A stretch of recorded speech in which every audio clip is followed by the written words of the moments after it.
Live from WTOC, the Southeast News leader. The News Now starts on WTOC Plus. Well, Merry Christmas. Thanks for joining us here for The News on WTOC Plus. I'm digital anchor Jude Binkley. We do start today with a pretty serious story on the Crime Watch. An 18-year-old Burton man was arrested in connection to a shooting into an apartment complex on Ladies Island earlier this week. Here's what we know. Nyazir Chin was arrested on 2 counts of attempted murder on top of other charges. That's all according to the Beaufort County Sheriff's Office. Now, deputies say he shot into an occupied apartment in the Harbor One apartments on Monday night. 3 people were inside the apartment at the time of the shooting, including a 7-year-old, a 16-year-old, and a 17-year-old. Fortunately, no injuries were reported. And in Savannah, 3 residents are now without a home today after a house fire broke out this morning. Here are some pictures from the Savannah Fire Department, who say around 8:22 this morning, crews were dispatched to this house on East Victory Drive for a reported structure fire. The flames were contained to the kitchen. Nobody was hurt. However, 3 people, 2 adults and 1 child, were displaced. Turning now to national news, Democrats in Congress say they're planning legal action if the Department of Justice does not release the remaining Jeffrey Epstein files in the coming days after the DOJ blew past Friday's deadline to make all records public. Now, early yesterday morning, the Department of Justice released another large batch of files connected to the convicted sex offender. Erica Brown is at the White House with the latest. The Department of Justice says more files related to convicted sex offender Jeffrey Epstein are still to come, but the slow release and extensive redactions have sparked criticism. It's been a very frustrating experience for all of the survivors that I've spoken to. Attorney Jennifer Freeman, who represents some survivors, blasted the DOJ for not releasing all the material with necessary redactions by last Friday's deadline. They want the truth. And it's been very hard to get the truth. And the only way to get the truth is transparency. The thousands of files made public Tuesday include several mentions of then private citizen Donald Trump. One 2020 Justice Department email shows Trump flew on Epstein's plane at least 8 times during the 90s, contradicting an earlier statement where Trump said, quote, "I was never on Epstein's plane." In another file, a woman came to the FBI before the 2020 election saying she had secondhand information about a party with prostitutes at Mar-a-Lago 2 decades earlier.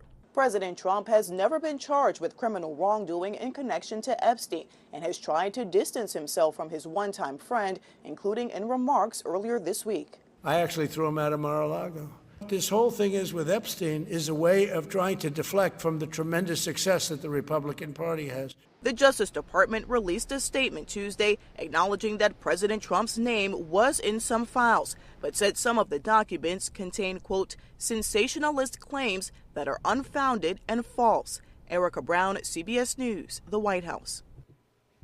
All right, well, for several days now, we've been talking about how this is the busiest travel time of the year. The TSA says the busiest day of all will be this Sunday, December 28th. The 27th and the 29th are also pretty packed. Believe it or not, today and tomorrow are actually a little bit lighter when it comes to travel. Chris Van Cleve is at the LAX airport with more on the holiday travel. With the clock quickly running out for millions to make it home for Christmas, it was long lines at airports from Newark all the way to Los Angeles. Ready to holiday? We are ready. Stephen Thorulton, Whitney Wood, and their 2-year-old son Wyatt were heading right into the winter storm, hitting Grandma's house outside Boston Tuesday. Having my son wake up in my childhood home to experience Christmas like I had it, I don't know, that feeling alone it's pretty special.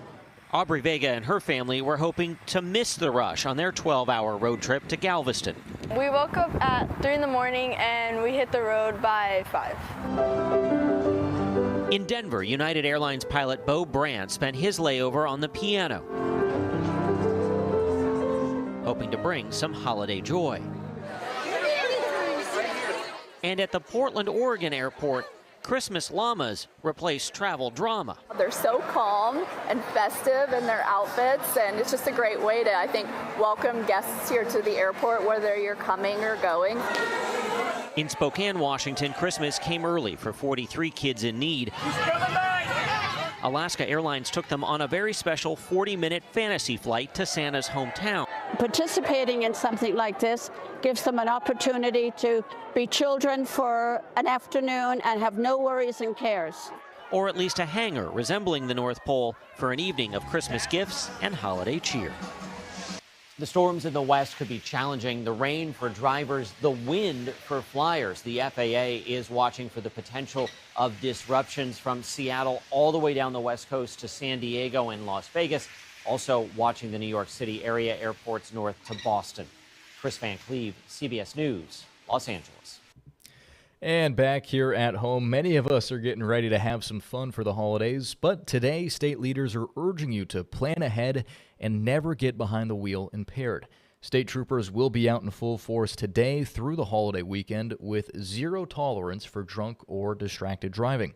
Georgia State Patrol shared that last year they issued over 10,000 citations during the Christmas and New Year's holiday travel periods statewide.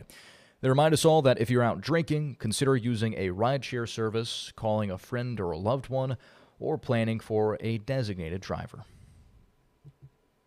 Well, if you're already stressed about holiday spending, your energy bill should definitely not add to that. Here's how to start cutting it starting today. Electric companies say simple changes besides turning off your lights can really help cut your bill down. Here's what most people don't know. Your lights use almost no energy compared to your heater. Every degree above 68 costs you about $10 a month. So, for example, if you're at 72 degrees, that's about $40 a month extra. The fix is to dress warmer indoors, like wearing long sleeves, putting on some blankets or slippers, and if you can wear shorts comfortably inside, you can probably turn that heat down. You have solar at your home already. Winter usage is not really going to help you a ton because our peak usage time is during the coldest time each day, and that's when the sun's not shining. So if you have solar PV at your home, if you can invest in battery storage, that's great. Or if you already have battery storage and you can discharge those batteries during our peak usage times, which is 6 a.m. to 9 a.m. in the winter, that will definitely help you out. Smart thermostats can help too. They learn what your usage is and can adjust automatically, as well as remind you when to change that air filter. Well, over 1 million Americans are doing their last-minute holiday shopping today. Mary Kate Hamilton with our sister station in Atlanta spoke with some of those last-minute holiday shoppers. Take a look. Over 160 million people across America are shopping last minute today on Christmas Eve. You couldn't ask for a more beautiful day to do it in Atlanta, just in the nick of time. On a warm afternoon in the Virginia Highlands, businesses and shoppers are embracing last-minute gifting this Christmas Eve. I can't have her knowing that it's so last minute. As a jeweler, we thrive on this day. Mickey Lynn, a jewelry store, is celebrating their first Christmas open. As you can hear, the elves are fast at work. If you've put off buying your someone special a sparkly something, there's no shame at Mickey Lynn's. Bloody Mary Mar, mimosas, Christmas cookies, you name it, we've got it. And shoppers are putting their final touches on their gifts, making sure everything is just right. I got most of my gifts. I sort of just feel like I don't have enough, so I'm doing like the last minute touches. I'm not always this last minute. Tomorrow, the streets will be quieter. One day of rest, and then back at it on the 26th. But until then, it's the perfect day to play Santa. And when it comes to gifts, it's not about when you get it done, it's just about getting it done. Reporting in Virginia Highlands, Mary Kate Hamilton, Atlanta News First. All right, and if you're one of those shoppers procrastinating until the last minute, you only have a couple more hours to get those last-minute items before stores lock up until Friday. So here's a list of some of the stores open. Publix, Best Buy, Kohl's, Whole Foods, and Macy's all close at 7 p.m. tonight. Walmart closes at 6, and Target and Kroger stores close at 8 o'clock. All of those stores will be closed tomorrow on Christmas Day. All right, well, turn into some sports news now. Like many things in life, waiting can be a bit of a challenge, and the Georgia Bulldogs will have waited around a month between games for the Sugar Bowl against Ole Miss. It's finally rolling in a week from tomorrow on New Year's Day.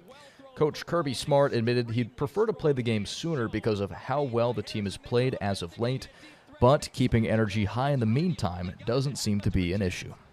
You do the best you can with the calendar you have. You try to talk to other people and find out what the best way to do things is. But I'm excited about where our team is. I'm excited that they're practicing the way they are and are excited about the opponent because they have so much respect for the team we have to play. The Sugar Bowl matchup goes down at the Caesars Superdome in New Orleans next Thursday. Kickoff is at 8 p.m. Eastern. And the Georgia Tech Yellow Jackets are having some fun before the Pop-Tarts Bowl kickoff against Brigham Young. Yesterday, the team spent time at a local amusement park, not just riding rides, but connecting with local students, an experience many say may matter just as much as this weekend's game. Being around people that you aspire to be or want to be, it's like, and just kind of shining your light in a positive light and having a positive influence at such a young age. Over these kids, it's just been a great time, and just how exuberant and excited they were the entire time, going from ride to ride. It just kind of lights your day, especially at the beginning of the week. The Yellow Jackets and Cougars kick off Saturday at 3:30 in Orlando. Well, a Georgia teenager is defying the odds 5 months after doctors placed him in hospice care with stage 4 bone cancer. Carly Barnett with our sister station in Atlanta shares his story about how his faith is guiding him and his family through this journey. They said he would never make it home because he was about to die. Well, another week went by. He still wasn't dead. Praise God. Tyler Harper's mother, Christine Stone, said it began with severe pain in his leg. After x-rays, she says doctors found nothing wrong. But as a precaution, Tyler was sent home with a boot and crutches. But just 1 week later, everything changed. Tyler fell and was taken back to the hospital. Additional testing revealed a tumor had eaten through the bone. In June of 2023, doctors confirmed the diagnosis, stage 4 osteosarcoma, a type of bone cancer. That's when things began to change for Tyler. It's been a long journey. My mom and my dad have beside me the whole way through. And God really has healed me and it made me better. And I'm happy about that. I really was about to die is what they were saying. And then just a couple months later I was better by the grace of God. Tyler suffered a collapsed lung and required a drain tube, which led to an infection doctors initially believed was cancer in his lungs. At one point, his family was told he may never live without the drain tube. But Tyler defied those expectations and was able to have the tube removed. Now, Tyler wants others to know where his strength comes from. To know that God's with you no matter what you're going through, and He always will be. He was there for me when I needed Him the most. He always has been, and that's where you got to put your faith in God. Carly Barnett, Atlanta News First. All right.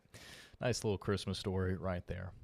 And before we sign off here on WTOC Plus, we want to give you a live look at the Santa tracker. Let me pull this up full screen for you real quick. You can see right now he is in,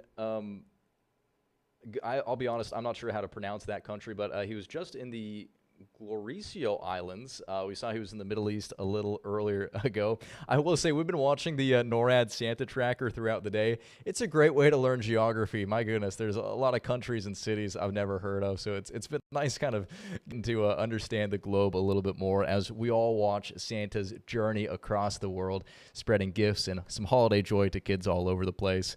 It's crazy. This started 70 years ago in 1955 when a number for Santa was misprinted in a Sears ad.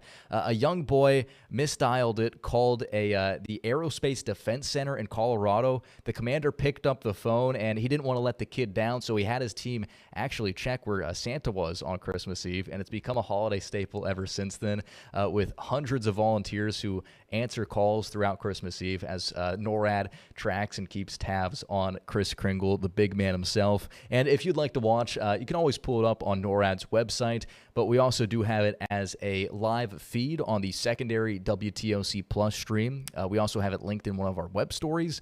It's a nice thing to just kind of put on throughout the afternoon, kind of like a Yule log. Maybe learn a little bit of geography and see where the big man's at in his journey around the world. We did speak with NORAD earlier in the week, and they have been telling us they do expect Santa to reach the east coast of the United States somewhere between 9 p.m. and midnight tonight. So something to be on the lookout if you do have young ones that need to get to bed by that time. All right, and with that, we are going to wrap things up here for the news on WTOC Plus. We appreciate you spending part of your Christmas Eve with us. We'll be back for another round of stories in just about an hour, or 40 minutes, I should say, at 2 o'clock. And in the meantime, you can always head on over to our website to catch the latest or see where Santa's at. But thanks for watching, and here's Local News Live.